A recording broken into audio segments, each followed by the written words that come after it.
Hi everyone. I just finished grading your TOEFL essays from your last practice TOEFL test, the one that you took about driverless cars and the independent essay prompt about future generations. And I wanted to provide you guys with just some real practical feedback that will help give you some additional writing points, okay? So I'm going to start out first by talking about the integrated essay. One thing that's important to know about the writing portion of the TOEFL test is it is all about structure. You can be a really great writer, and if you don't follow the structure that TOEFL's really looking for, you can actually kind of miss out on some points. And that was actually the case for some of you all. Um, you had great sentence structure, your ideas were there, but there was just a certain structure that was lacking. And sadly, that's just kind of how the TOEFL is. So I'm going to make this video is mainly going to focus on the structure of the TOEFL writing portion. Okay, so um, when we talk about the integrated writing task, usually, always you're presented with a lecture and a reading. And usually you do the reading first and then you listen to a lecture. And almost always, I would say 9 times out of 10, the lecture is casting doubt on the reading. Casting doubt meaning it is disagreeing with the points of the reading. And I'm sure as you noticed from the different practice tests and exercises that you've done, those points usually line up perfectly. There's always 3 main points that are presented in the reading, and there are 3 main points presented in the lecture. And this diagram that you see on the screen is actually reversed. This would be like the reading casting doubt on the lecture. But usually, with TOEFL, you never know. It could be the reading casting doubt on the lecture, or the lecture casting doubt on the reading. I've heard of some cases that sometimes they're in agreement with one another, and if that's so, you'll just have to kind of tweak the outline that I'm going to give you in a second. But usually it's always casting doubt. Sometimes there's some nuances, like instead of casting doubt, it might be like critiquing. But usually there's some type of disagreement. And the people that are grading your TOEFL test are really trying to see if you can communicate the way in which the author of the article and the speaker of the lecture are related to one another. Okay, so I'm going to give you some real practical steps on how to do that. So the first thing that you want to do while you're reading the article is you want to identify what is the topic, okay, and what is the reader's stance on the topic, and you want to try to identify those 3 main points. um, and then in addition to the 3 main points, you want to try to jot down notes, maybe like one particular example that they use to back up that point. And the same goes for the lecture. You're only going to be able to listen to the lecture once, okay? And you're only going to have 3 minutes to look at the reading. So make sure that you're using your note-taking skills effectively. But while you're listening to the lecture, you can even draw something like this to show that, okay, the first point in the reading is connected to the first point of the lecture. Second point, third point, third point. This is kind of a goofy diagram. I would just use a T-chart, and I'm going to show you the T-chart that I used. But when you go to write your essay, it's important that you address the points in the same order that they were addressed in both the reading and the lecture. And I've never seen a TOEFL integrated writing test where they went out of order. They always present the points in the same order in the reading as they do in the lecture. So that's just something to consider. Okay. Now, I'm using the example that you guys did on driverless cars. Okay. And this is what your notes might look like. Okay. Remember, your notes are just for you. So if you want to jot down some notes that just make sense to you, don't worry about making the handwriting look beautiful. Use abbreviations, whatever makes sense to you, because the test people aren't going to see your notes. Okay. Um, Now, the article, the author of the article stance was that he was for driverless cars. He thought there were a lot of really great things to offer, whereas the lecturer thought that they were too dangerous, and that all of the reasons that they seem to be good aren't actually good reasons. Okay, and see how I put that in the main idea. The main idea of the article: benefits of driverless cars. Main idea of the lecture: driverless cars are dangerous and are not as good as they seem. Okay, and you'll notice my point one aligns with my point one over here. Point two with point two, point three with point three. So the main ideas that you should have got from the article, the first one is driverless cars are safer than cars that use drivers. And the example the author gave was that they drove that car that drove 7,000 miles without an accident. Well, on the other hand, the lecturer says driverless cars are not safer because the software that is used to drive them is made by humans, which can be flawed. And he even used the same example that car that drove 7,000 miles without an accident got into an accident a month later. Okay, the second point: driverless cars are more environmentally friendly because of the efficient stop and start mechanisms and that they can communicate with one another. Okay, but and remember, the point there is about the environment. That's the focus, okay? The point that the lecturer makes is that driverless cars are worse for the environment because more cars would be driving on the roads um, due to a younger age and an older age of the drivers, right? There wouldn't be a need for driver's license because you don't need to know how to drive. So there would be more cars on the road. And since there would be more cars on the road, that would increase air pollution. Some of you in your essay made that point, but you didn't relate it back to how that increases air pollution and is bad for the environment, okay? So make sure that you do that because the environment is really the focus on that point. The third point should have been driverless cars allow people to have more free time in the car to work or enjoy themselves. And they gave the example that usually on average people are in their cars for an hour a day. So that's an hour more of free time. But the lecturer opposes by saying driverless cars will actually take away that joy that driving provides and gives more time to things that people already spend their entire day doing. So why would you need more time to work if that's what work is for?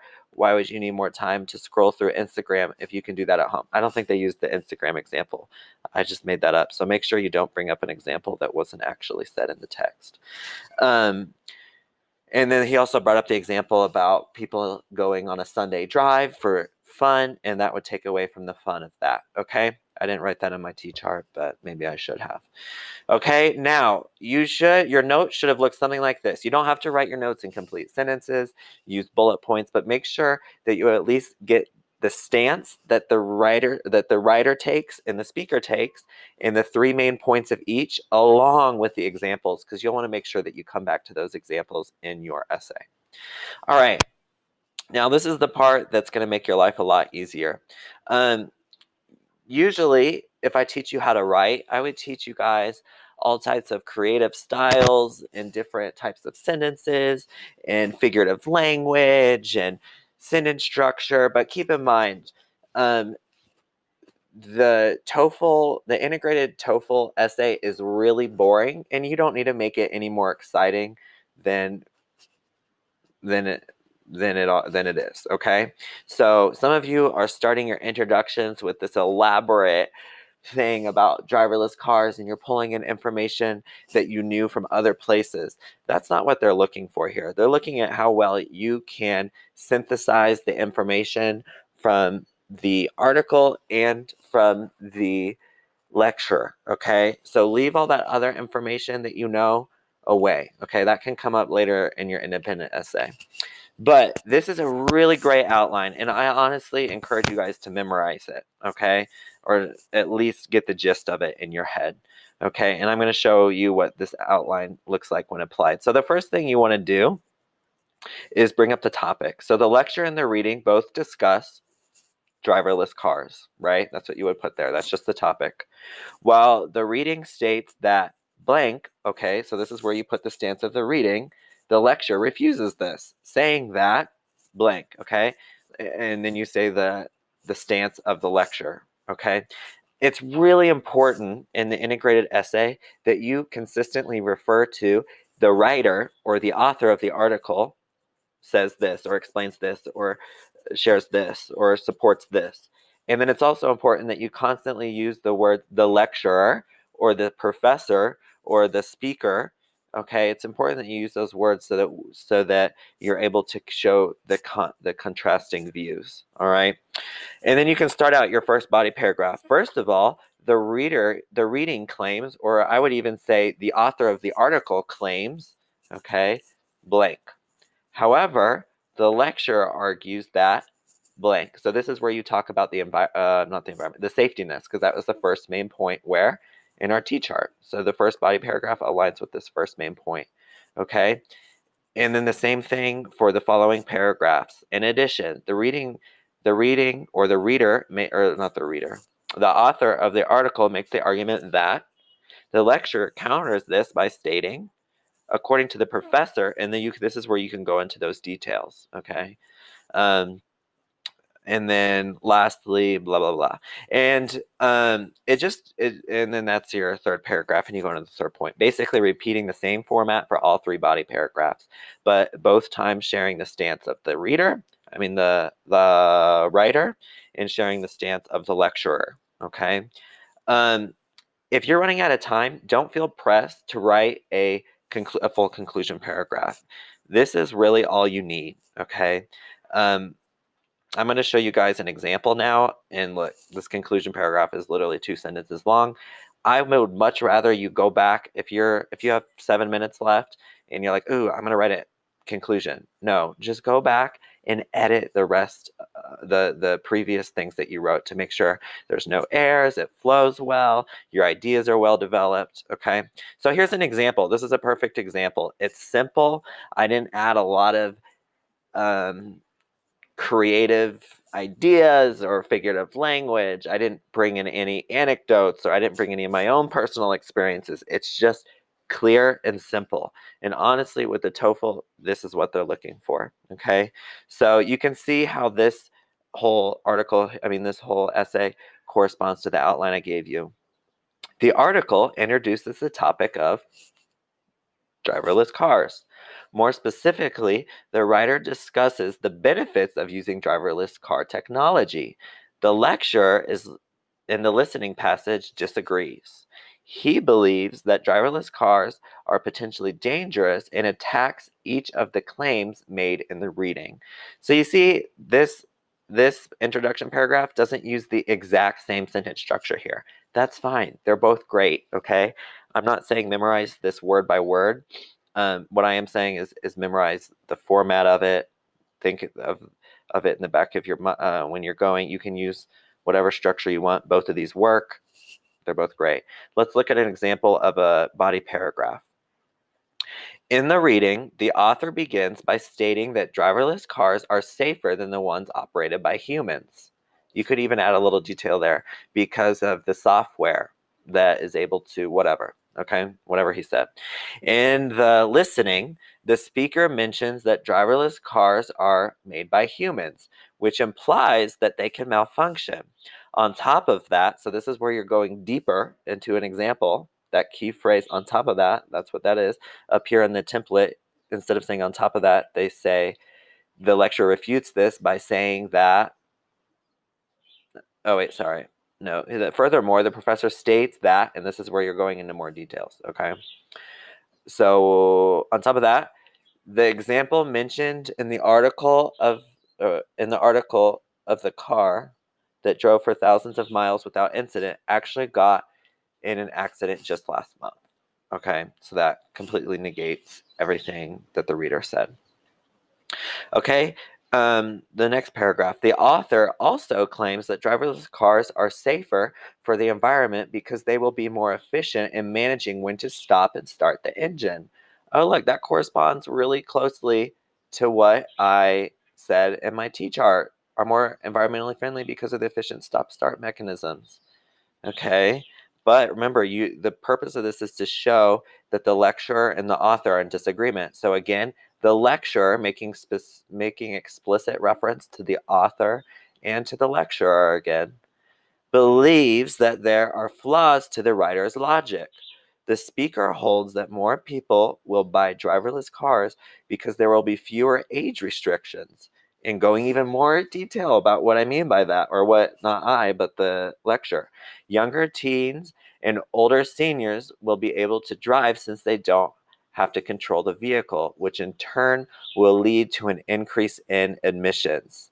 See, that last statement here that I just highlighted is important. If I leave that out, then I'm just talking about how there's more drivers on the road, and that actually doesn't relate to the environment. But I have to explain, okay, more cars equals more air pollution equals not good for the environment. Okay, so it's important that you bring that back. Let's look at this third paragraph. Another reason why the author feels that driverless cars are more efficient alternative are a more efficient alternative to the current driving system is that it provides passengers with increased time to focus on work and other important matters. Again, you see, I made explicit reference to who? The author. And now I'm showing how the professor cast doubt. The professor in the listening passage is doubtful that this extra time would be helpful. Most people enjoy driving time because they can listen to music and relax in a different type of environment.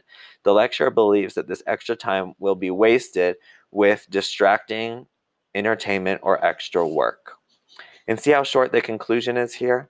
To sum up, both the writer and professor hold conflicting views about driverless cars.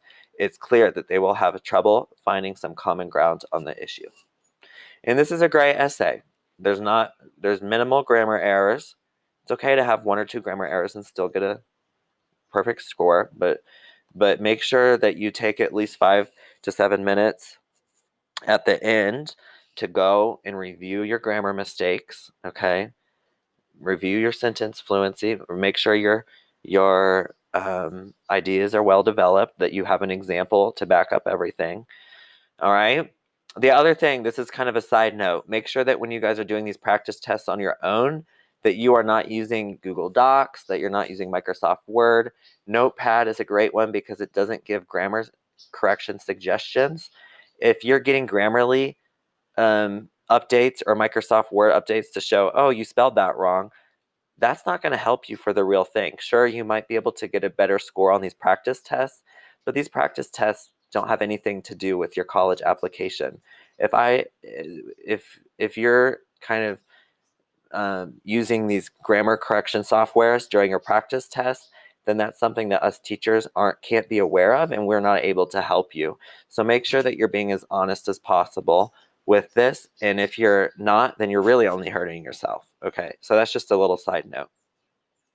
All right, so I hope that helps.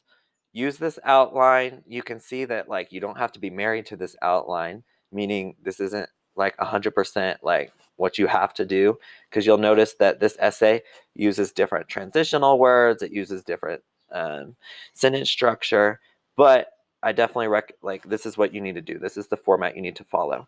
Some of you, some errors that I saw where you brought up, for example, the leisure time in the first body paragraph, but that was the third point that was mentioned, so really only put that in the third body paragraph. So make sure you follow the order in which the ideas were presented. The other thing is some of you kind of wrote a whole summary of the article, and then you wrote a second paragraph with the whole summary of the lecture. I mean, again, that's not like wrong per se from a writing perspective, but the people that are grading your TOEFL test don't like that format. So this format, point by point basis, is the best format to use. Okay, and you'll probably be marked down for that because it's harder to show how the author or the lecturer cast doubt on one another or whatever if you use that type of format. Okay. Um, yeah, I would. So you'll notice I would go back and review some different words and transitions that you can use um, to show that someone is casting doubt on something. For example, the lecturer refutes this. The lecturer argues that. Just go look up like 10 different ways to cast doubt on something. Um, Make sure that you guys are using transitional words like moreover, according to the professor, in addition, first of all, however, those kind of things. Okay, those will all just make your writing flow better. All right. I hope that helps. Now we're going to flush out independent essay. This one should be easier for you guys because this is what you guys are used to writing for me every week. It's kind of more independent in nature. It follows more that that 5 paragraph structure. But I just want to give you some advice when it comes to TOEFL. So, some of you, um, again, the structure of this essay is very important as well. Okay, you might have incredible writing, incredible sentence structure, great ideas, but if they're not organized into a very clear, succinct structure, you're going to be deducted quite significantly. Okay, um, so starting out, um, you guys should have an introduction, and then you should have 2 or 3 body paragraphs. I say 2 or 3 body paragraphs because if you're a slower typer, if it takes you more time to plan or organize, and you find yourself finishing the second body paragraph with only 5 minutes left and feel like you need to crank out a third body paragraph, don't.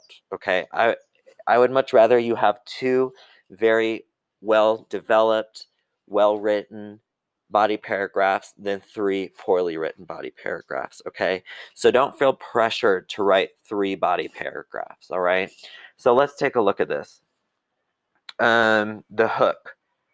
Some of you guys are trying to get so extreme and so creative with your hooks, and I love that.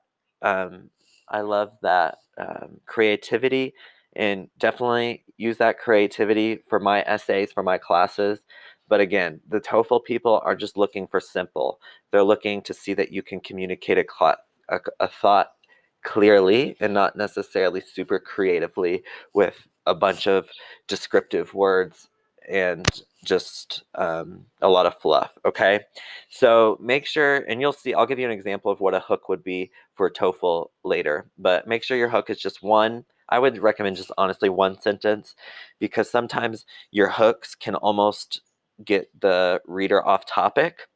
And then you're kind of wondering, what's this about? So it's good to get into the topic sooner than later. So the hook, make sure your hook is very much related to the topic, okay? And then get into the topic as soon as possible.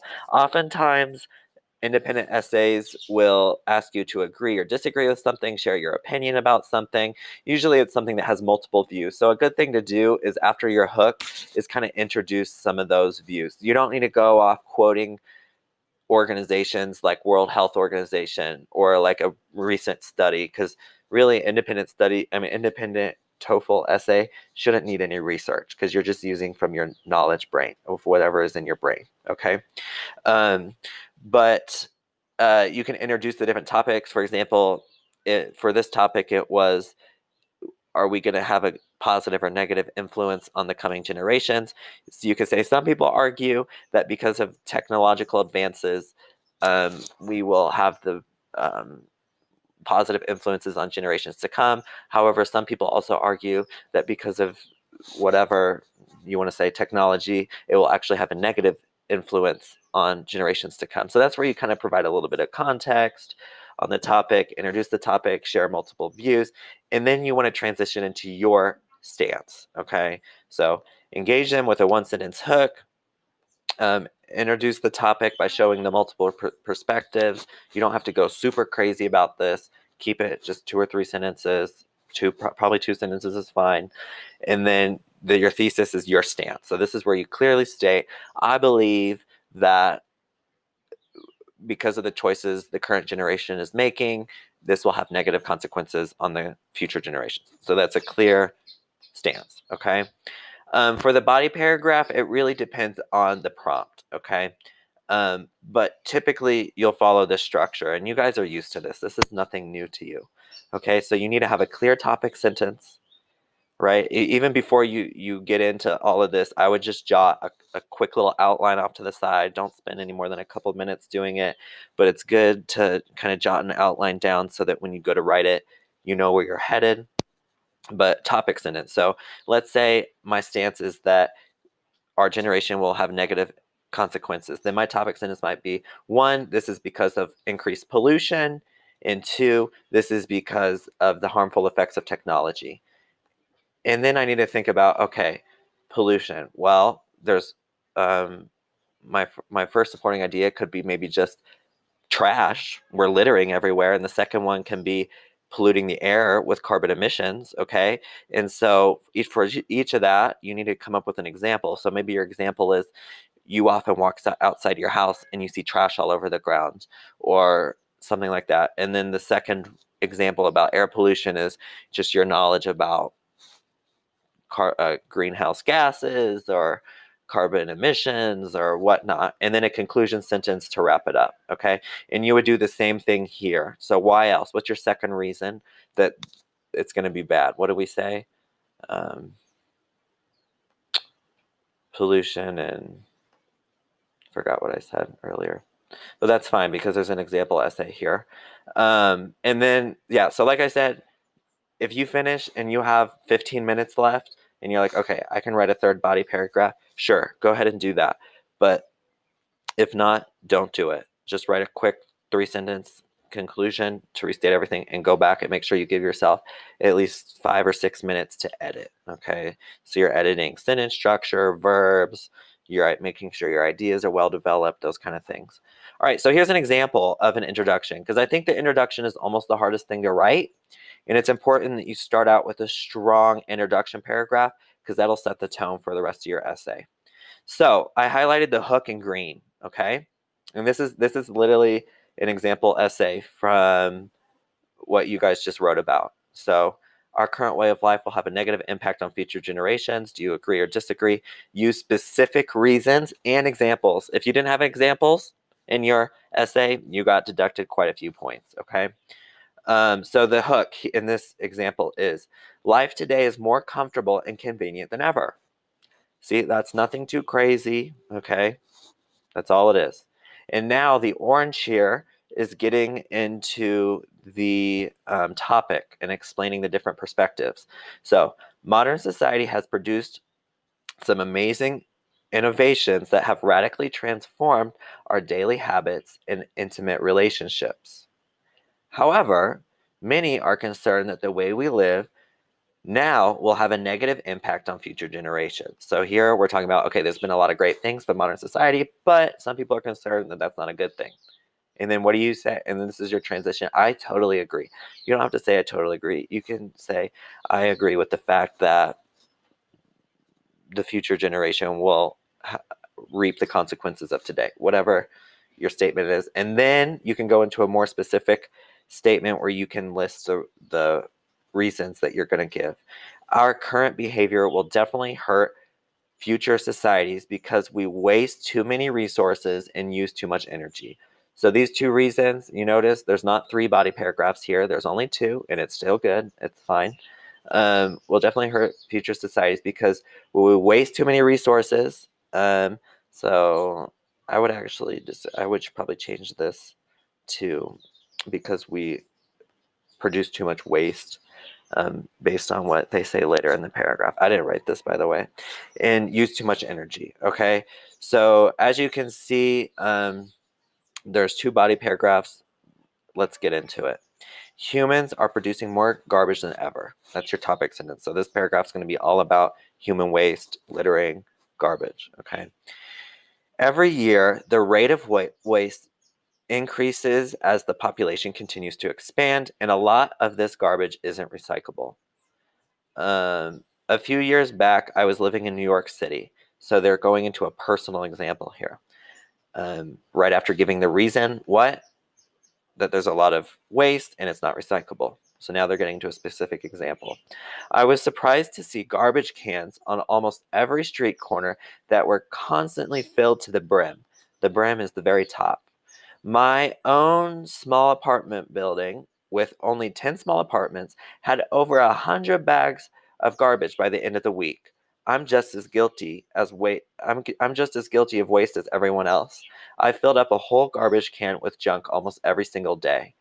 There is so much waste that could be easily avoided. We could be using washable towels instead of paper towels, portable mugs instead of disposable coffee cups, just to name a few. I don't know if that's the best sentence structure, but it works. I uh, I fear that humans in the future will have to pay for the waste we are creating today.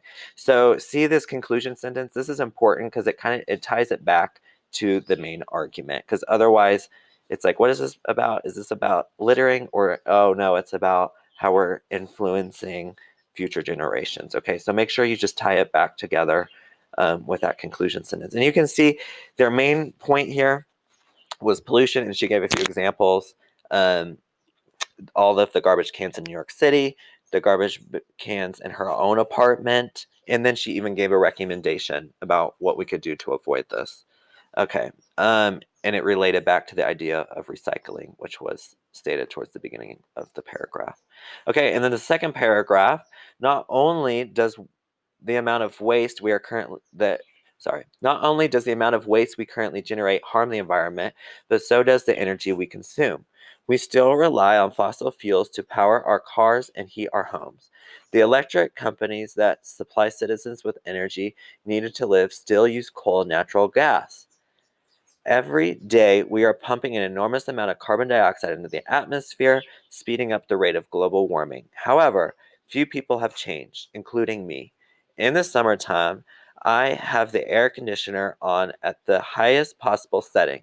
In the winter, I make sure that every room in the house is warm. Every day, I burn fossil fuels and contribute to the pollution problem. I enjoy a comfortable modern life filled with convenience, but I hardly ever consider how those decisions may harm others in the future. So even this, it isn't your typical restating conclusion sentence, but she still relates it back to harming people in the future. If you break it down into what are the two ideas, well, it's mainly the different ways that people in general contribute to the problem, and then the way that she specifically contributes to the problem. She gives examples how people use gas, how they use electric, carbon dioxide in the atmosphere, and then she brings it back to herself personally about the ways that she personally contributes to the problem as well. So that in itself are two um, supporting details, and she provides specific multiple examples to support it. Okay, and let's look at the conclusion. The conclusion doesn't need to be this whole 5 to 6 sentence thing. It can be pretty short. While it's true that life today is far more comfortable than ever, so restating part of what was said in the introduction, I believe our current habits will have a negative impact on the future. So again, restating her stance, but in completely new words than what was in the thesis. The massive amount of garbage and fossil fuels we consume and waste is already contributing to climate change. We must make better decisions about the waste and energy today to ensure a better tomorrow. Okay? So she kind of sums up with garbage, fossil fuels, that's a bit about energy, and it's really short, conclusive. She doesn't restate every single point she made, but just the main idea. Okay? So that, like I said, that's pretty similar to what you're used to. That shouldn't be too much of a surprise, but just make sure that you guys are being very intentional about this outline. So make sure that you're giving a clear topic sentence, if you just give one supporting idea, that's fine. Make sure that you give 2 or 3 examples then, okay?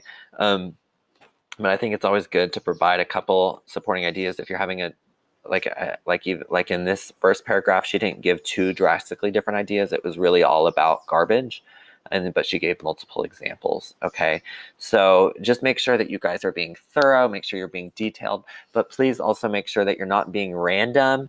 Make sure that you're not trying to be overly creative with your style or your sentence structure. Really, just the more explicit, the more direct, and the more clear you are, the better you're going to do on this test. Okay? If you guys would like to explore in detail, I know that there's like a lot of different types of independent essays. There's even different types of integrated essays. There's a company called E2 English or E2, I think it's, let me just click on this video real quick. I think it's E2 Language. They have some really great content for TOEFL. Oh, it's E2 TOEFL. Okay.